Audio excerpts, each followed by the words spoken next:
Welcome to the Franklin Factor podcast. I'm your co-host, Danielle Weiss, and I'm here with Sarah Savard, co-owner of the Franklin team here in the Katy, Houston area. Today, Sarah, we're talking about sphere of influence. And so whether we realize it or not, we all have influence, and that influence in real estate becomes our most valuable pipeline to build our business. So today we're going to dive in and really focus on how to fuel relationships and not leads for a real estate agent and their success. You know, I kind of, maybe for our audience, we could share a little bit about it. I think if you're in real estate and have done a lot of classes or have gotten training on it, we often say SOI, right? And so what is your sphere of influence? I think, you know, it's your little personal network of people in your network, whether it's your friends, your family, your people you go to church with, any activities, maybe a work community. School is a very popular sphere of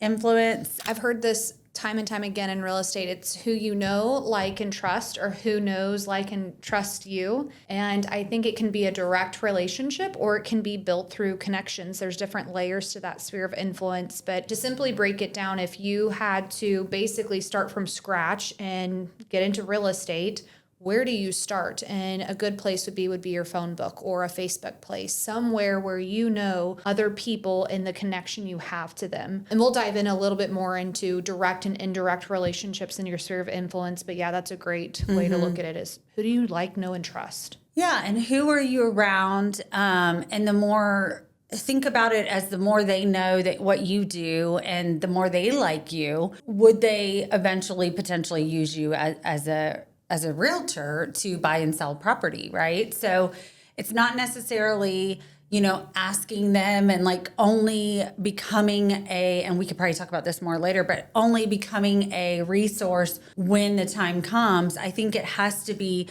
you build that relationship with them and then, you know, they think of you as opposed to somebody else that they know that's a realtor. One thing that I had happen, and I think it's common over the years of doing this, is if you're not really that first person that they talk to and then they go and use somebody else, right? Can you be upset about that? Or is it really like you haven't done a good job of influencing them, if you will, like providing value to them? So that sphere of influence isn't just, oh, this is a family member and they are going to use me when they sell. No, it's who do they trust? And who do they think I provide? Like, do I provide enough value for them to want to use me? I have some friends that a similar situation where they kind of think in certain areas, certain people are the go-to person just because of what they've done, you know? And so same kind of thing as if they're seeing from the outside, you know? That's awesome.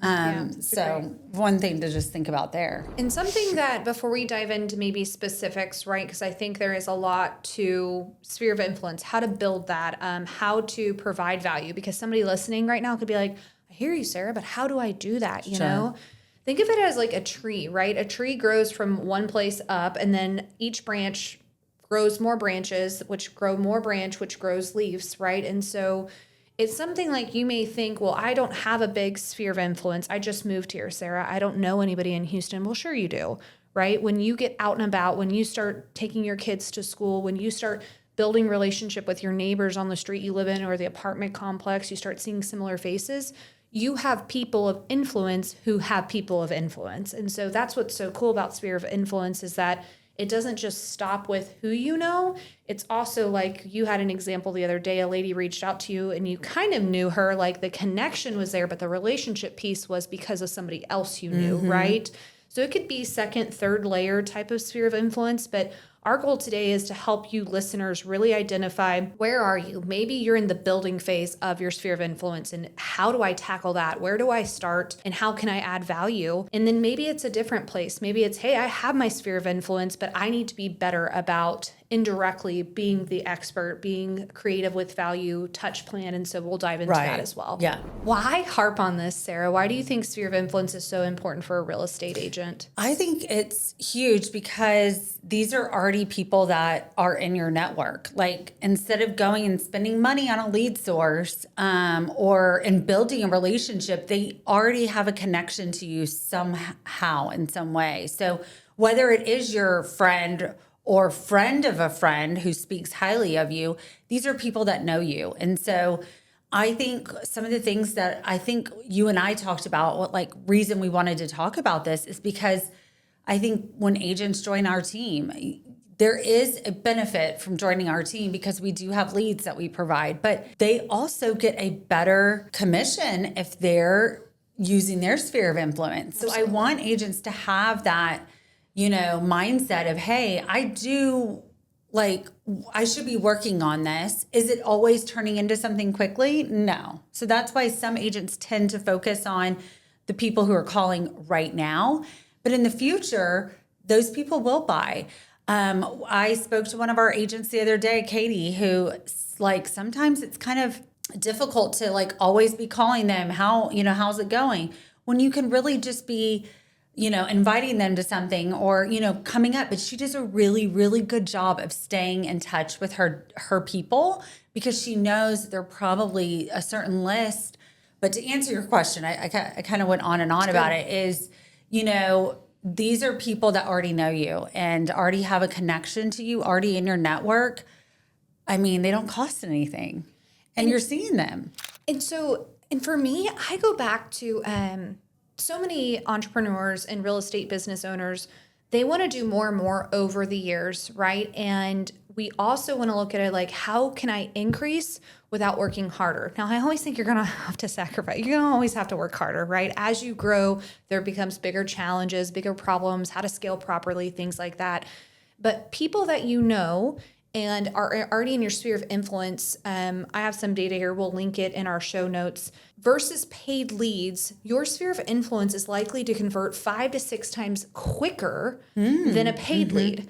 And if I'm a real estate agent and I'm running around with all these paid leads that it may take me 20 homes to identify for them, or it may take me 20 weeks to convert them, people that I like, know, and trust that we have relationships built with, we are going to be converting them so much more quicker or with better results in mind, right? With your time and effectiveness. I think that's a huge win for real estate agents. And so that's in addition to you're getting possibly compensated more because the lead doesn't cost you anything. And also I always think about it like this. When you go out to a restaurant and you have a great experience, and then say we go to an Italian restaurant and we have a great experience there, and then we're out and about with friends and we hear somebody wants to go experience Italian, we are going to share that. We're going to say, oh my gosh, we tried such and such place. Same concept in real estate with sphere of influence. With a paid lead, you may get that, but you have to earn a lot more. There's no trust equity built, right? With that paid lead, it is a brand new relationship. It takes time and consistency to be able to get that in return. Exactly. It's all about the trust, right? The sphere of influence is here with trust, whereas this paid lead is down here. And so until you've done quite a bit and really proven yourself to get to that standard takes a bit. So I can see how they convert quicker. My thought on earlier when I said, they aren't as close of a lead generating is because they may not be buying in that sense. Yeah. So I just wanted to be clear on that. Like that was a little bit of a different scenario, but maybe like a different situation, yeah. Right? Like if they're not really ready to buy, but yeah. That's a really good statistic. I like that. And a lot of, from the coaching side and the leadership side, what appears to be the most common excuses is what I like to call them, or reasons why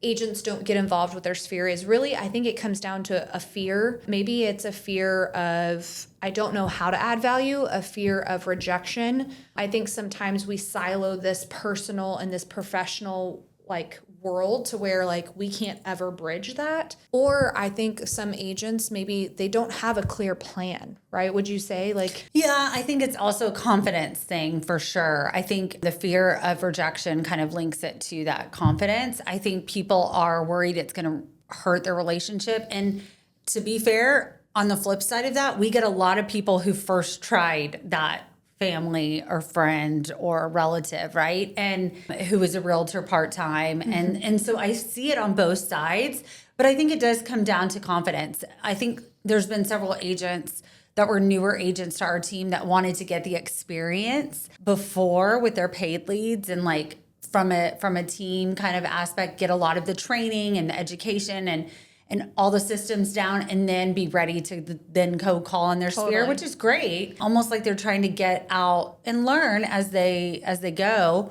So I think that's important. And I think that may not be a bad look at it. But if business is slow, I mean, or you're wanting more business and you're maybe not getting enough or whatever, it's just an easy thing. And there's so many systems in place that I guess we could probably talk about that in a minute, or it's putting stuff in place, right? They touch them and it's like an automatic where you're not even having to do it, right? And it looks like you It are. looks like it's you, right? And that's not any extra work. Well, it's not when you're on the Franklin team. Exactly. And so I maybe think, talk about that. Yeah, and I go back to what you were saying, right? I said fear or they don't know where to start. I also think what you're saying with that lack of confidence is that need to feel like it needs to be perfect. And nobody wants to show up to a dear friend of them and like be like, I don't know anything, right? And so what we want to provide today is if that is you, there is a way where you can plan and you can overcome fear and you can start this today, because I do believe you have to start at some point. And I'm 10 plus years into this. You're 10 plus years. Yeah. I mean, 15. We are learning every single time. Like I still have clients where I recently showed some friends from church a house to go buy. And there were questions that I'm like, that's a great question. I knew where to go get it because I have tons of experience, but I'm like, I've never had that question. Like I've never seen this on a home yet. And so I don't think that you should ever stop reaching out to sphere of influence until you get to know everything, because you're going to have to get in the water. You're going to have to learn how to swim. I don't know if you're ever going to be able to know everything. I mean, there's a lot of stuff that comes up even after doing this for so long that like, you're not like, if it's an inspection, a type of way a house was built. I mean, I don't know some of that stuff, right? Like it's, you only know so much, right? But it's part of the integrity of like saying, you know what? I don't know, but I am going to find out. And I don't think agents do that enough. They really should. I mean, we aren't supposed to know everything. We're not a realtor know-it-all. Like we're a realtor, real estate professional that, we are going to be there to guide you through the process, get your answers, be that person, but we're not going to know everything. And that's what's so great about being on our team and being at EXP, because we have the resources and we have the support to really help us. We have a great sphere of influence, right? It's the network of people and our relationships that we have. Exactly. And so it's a huge value. So let's talk about that, because you brought up a great comment about your CRM, right? Where do we start? So first things first, I would suggest, and we're going to link in our show notes, a free template for you guys to check out on how do you even start? Like if you don't have a CRM, if you don't have a database, if you don't know who your sphere of influence is, I would recommend you need to start there.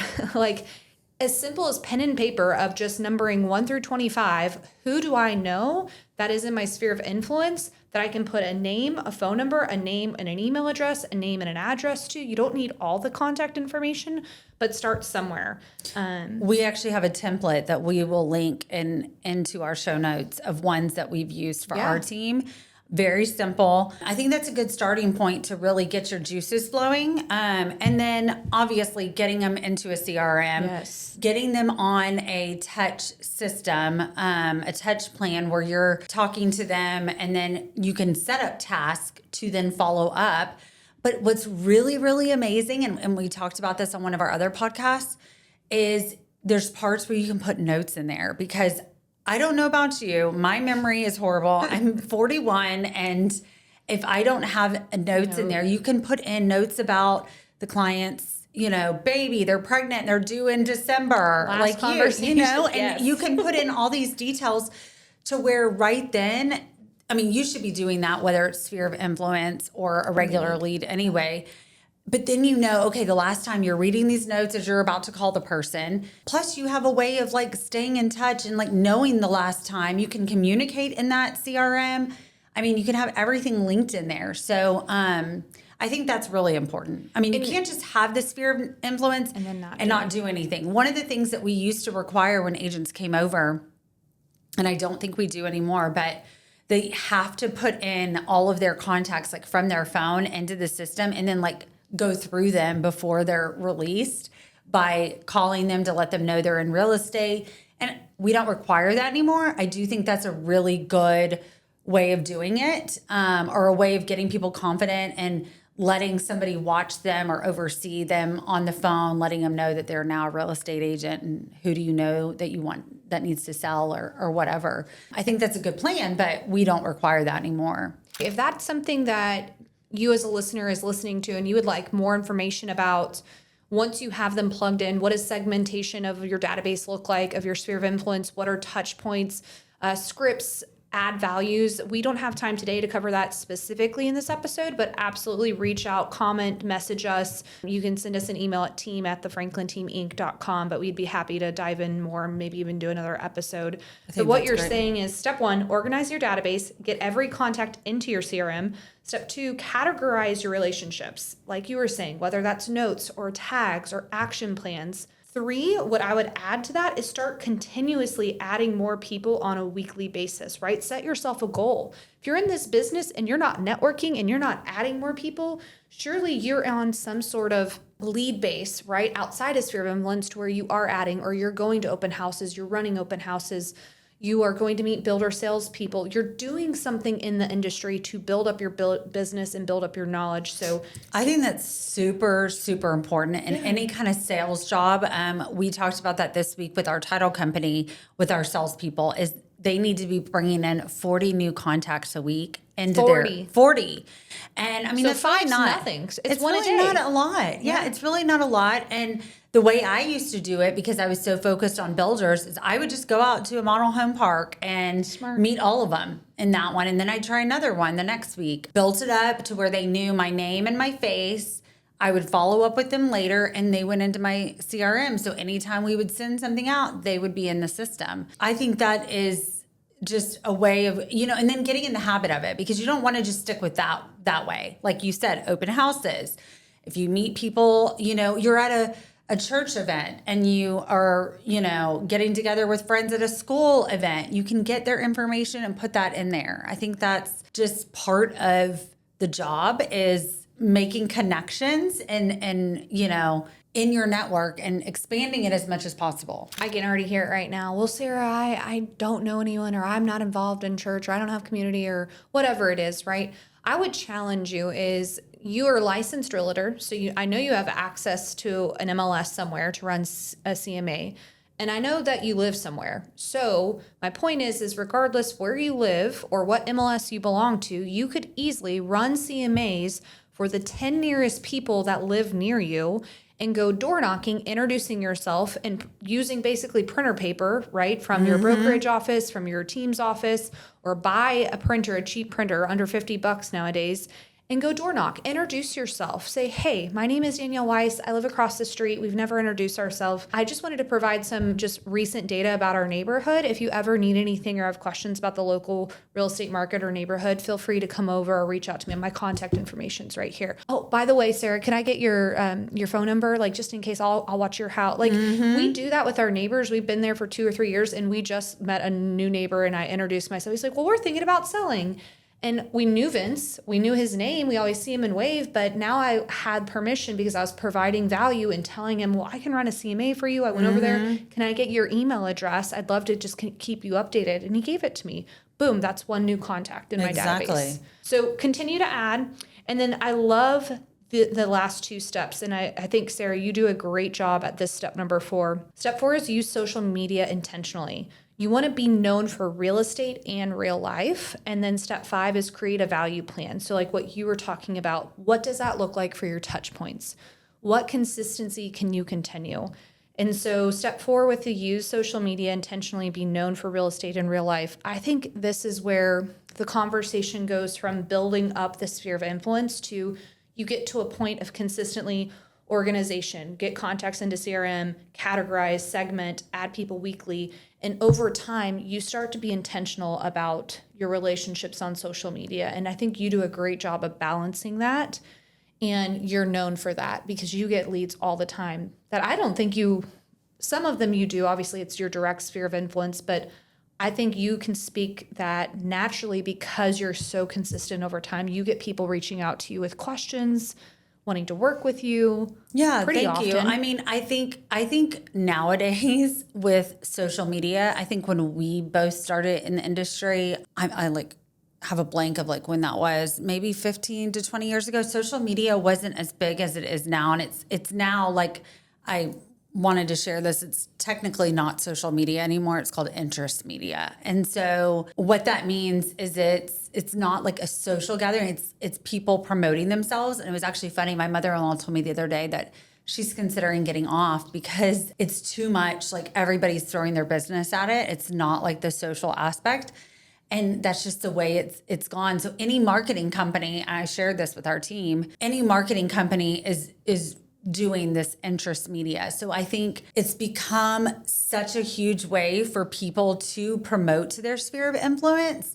And there's all these different ways of doing that, right? But they always want to see you, and you're really supposed to share things that interest you and like what your focus is. That's what's going to draw people to you, because that's how the algorithms are going to work now. It's not how many likes or how many followers you have. It's actually how much influence, interest influence, I guess you have. So I think 15, 20 years ago, nobody really did anything. And it was like, okay, there's not much that could be done. But over these years, it's so much easier to touch your sphere of influence, because if you're on them, you have connections to them in your CRM, but also on these different websites.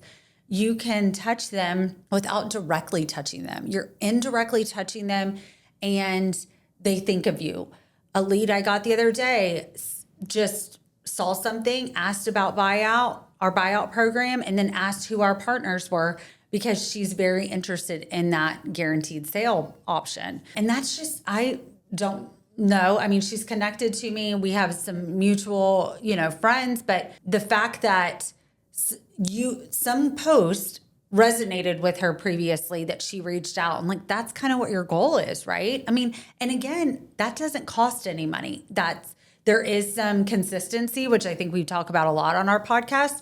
It is about consistency. Yeah. You have to post on a regular basis to become as relevant and stay up with the algorithms. But I think that's a huge part that people can do. And I push new agents to do that all the time. Not only put those people in your CRM, but find them on the social networks and start posting consistently. You'd be surprised at all the stuff. I mean, Missy, our new agent, who she posts so much, and it's not just the same thing. It's so much different stuff that's how she gets a lot of her business too, right? That's such a good point. And she hasn't been here for that long, Yep. That's how she's done it in other cities that she's been a part of. Yep. So there are, like Danielle said, like if you need help with that, like there are like real cases of stuff that actually happen, and it's really us being able to share and like guide you through that process is what our team is here for. So, okay, so we've talked a little bit about how to just start getting out there through social media. And one question that is a top question that agents ask about sphere of influence is, what if I don't want to bother my friends, right? I think that comes down to mindset. To me, it's not you're bothering them, you're being of service. And I was always taught, and very early on in my career, to ingrain in myself, if they're not going to work with you, Danielle, who is knowledgeable, who is willing to have high integrity and find out the right answers, go the extra mile for them, they're going to end up with a weaker agent, or with a agent that maybe won't treat them as well. And do you want that for a good friend that you know? I know that this is a large investment that they're doing. And so for me, stop changing it as you're bothering them. And if you're thinking about that, then you probably don't have a good reason to reach out. Like, you don't have the value down right. You know what I mean? I think that's a very not good sided, like it's definitely a mindset thing. I think if it depends on how good of a friend they are. Like if you're not as good of a friend to somebody who wants, and the other side doesn't want to support you. Well, think about this, Sarah. Every time we bring in new agents, the biggest pushback we get, they're going to call cold leads all day. They do not want to call their sphere. Yeah. So unless there's a reason, like, it is a mindset. It's almost like it's that negative, like why? Like I push them to answer why. Why aren't you going to? And to me, I'm like, is it because they've tried a million different things and they've not been successful and they don't believe that they're success? I think it's a confidence thing again.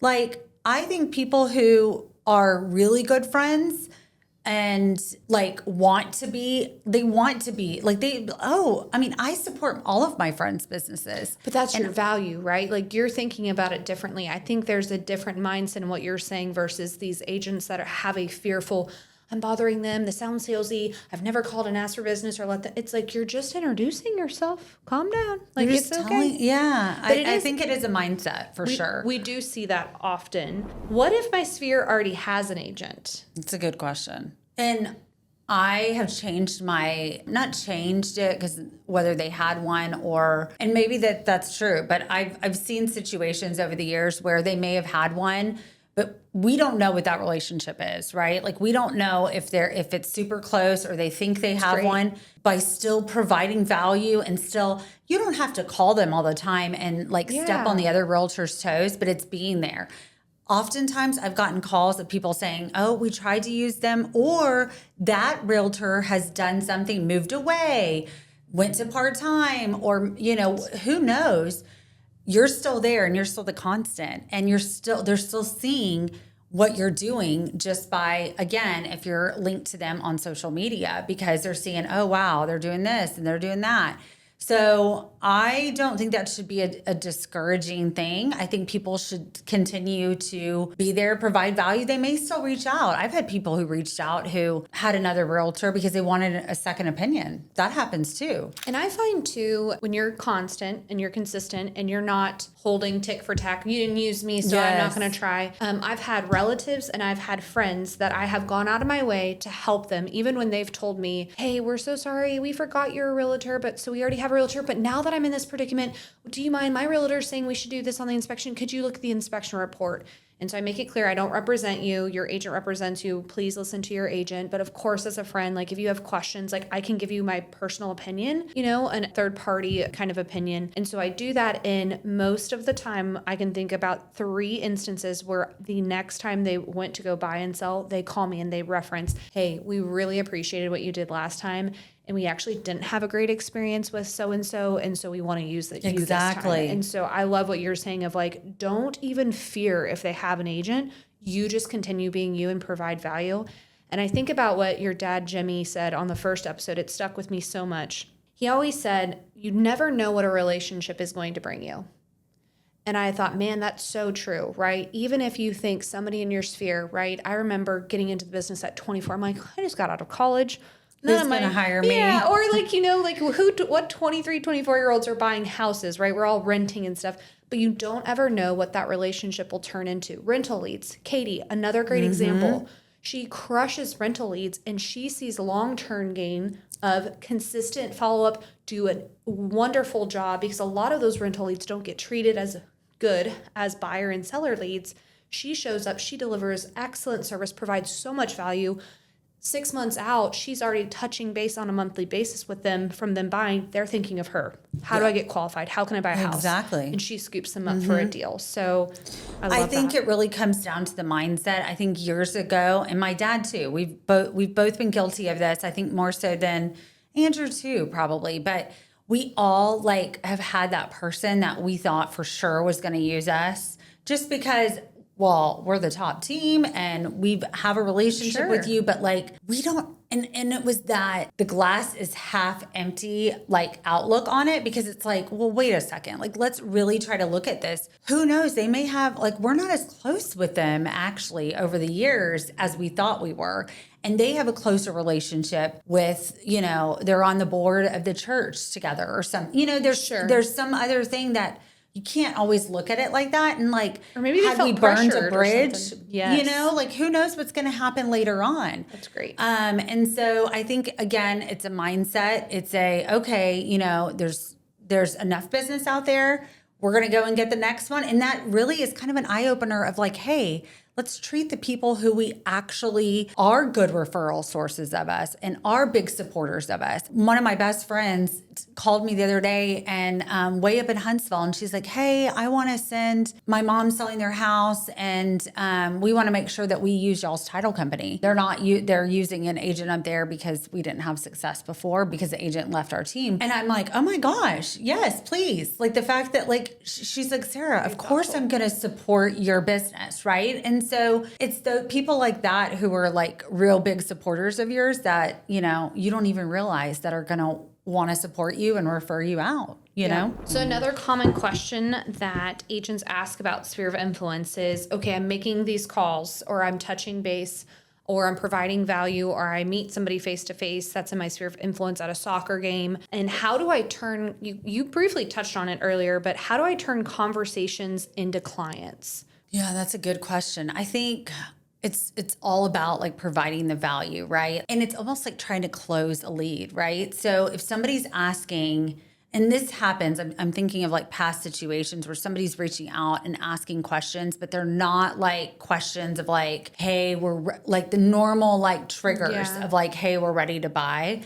And I think it's like, as you're answering the question and providing as much knowledge as you can, you're mentioning also that, hey, I can help you. Would you like to set up an appointment to discuss this, whether it's selling a house, buying a house? So I think it's always providing that and providing ways of how you're going to touch base later. Like, I think a really big one that any agent can do that is new to the business, it's not difficult to do if you know how to run a CMA, is protesting tax value. And all you have to do is put them in, do that, have them reach out to you, send them to them, depending on how many you have, or ask them, hey, if you need me to reach out to me and I'll send it to you. And then reminder every year. And that's it. That's one touch point that you do every year to those people that, hey, reminder, if you need help with this. And so again, I think it comes down to providing the value, but also being that go-to top of mind by touching base with them. So I think it comes down to almost like a call to action while you're providing that value. I love that. And I think just being your authentic self. So if you get into this business to help people, naturally, as you learn about the business, you will find creative,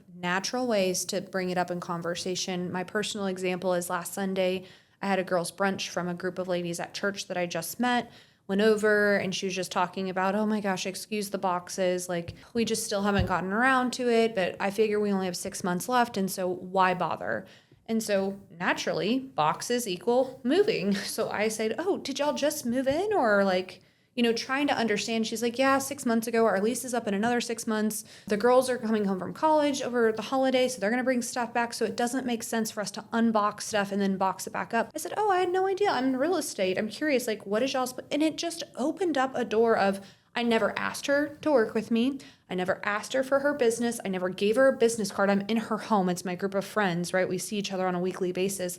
But intentionally, I know that Claudia and I need to be intentional about her next 6 months, because that's going to fly by. And after the holidays, they're going to need help. And at least now I can provide value for her. So yeah. And I think you said a really good thing that, you don't have to be this salesy person. I think just asking questions, you never know what people are going to say. Yeah. I mean, they'll say all kinds of stuff that will lead the way into that, to where it doesn't sound super unnatural or like you have this ulterior motive, right? You're just, I'm in real estate. I'd love to help you, if you're interested. And then, the next time you see her, if it gets brought up again, at least she's linking it in her brain that you and real estate go together. Yes. People aren't going to know that you are in real estate unless you mention it, unless you're posting so much on social media that that's another thing that we probably should discuss, is not doing so much to where it's like open house. Yeah, you have to change it up to where it's not also like, oh my gosh, this person is too much. Yes. So ultimately, I think this is a great conversation. What I hope listeners are getting from this conversation is, it's not really, you don't need more leads. Of course, there's tremendous value in getting a part of a team like our team, where you can literally join day one. And sure, you can choose to never work your sphere and you can work team leads. But to me, it's about creating more deeper relationships, or being consistent with the relationships you already have and the people you already know. I look at it as an opportunity to increase quicker and to convert easier, because again, it's people that like, know, and trust me, and I can easily influence them over a lead that's never heard of my name, possibly the team's name, right? And now it's having to provide value over the phone instantly and convert them like that to get an appointment. So 80% of your business will come from 20% of your relationships. Well, think about your past clients, you know, think about the people that truly refer you, Jimmy, and Andrew over and over. Yeah. I bet if we were to ask, you know, our team members that see a lot of volume, there's probably a handful of people that once they are loyal, they are loyal. And once you provide the service, they are going to always remember. It's just like, again, the Italian restaurant, like, oh my gosh, amazing service. If you ever want Italian, my brain is always going to go to this restaurant. Right. Yeah. You want I think that. that's great. Yeah. So if you liked what you heard today, check out our show notes. Go on there, input your information. You'll get access to all of our free templates that we provide about listing out your sphere of influence, SOI, playbook, free playbook for you guys to review. Also, if this provided value for you, like, comment, share, subscribe to this podcast. It would really mean a lot, or leave a 5-star review. Thanks for joining us today for another episode on the Franklin Factor podcast. We hope we provided you with some insight that could help you overcome any fear or hesitation of building or reaching out to your sphere of influence. If you are somebody that's listening and you struggle to just wrap your head around this concept, or you feel like you don't have a good sphere of influence or a team behind you to help grow in your business and to get to your goals, please reach out to us. Check out our show notes, go onto our website. We have a weekly informational at our office here in Katy, Texas. We'd love to give you more information about EXP and our team here at the Franklin team. Y'all have a great day, and thanks for joining.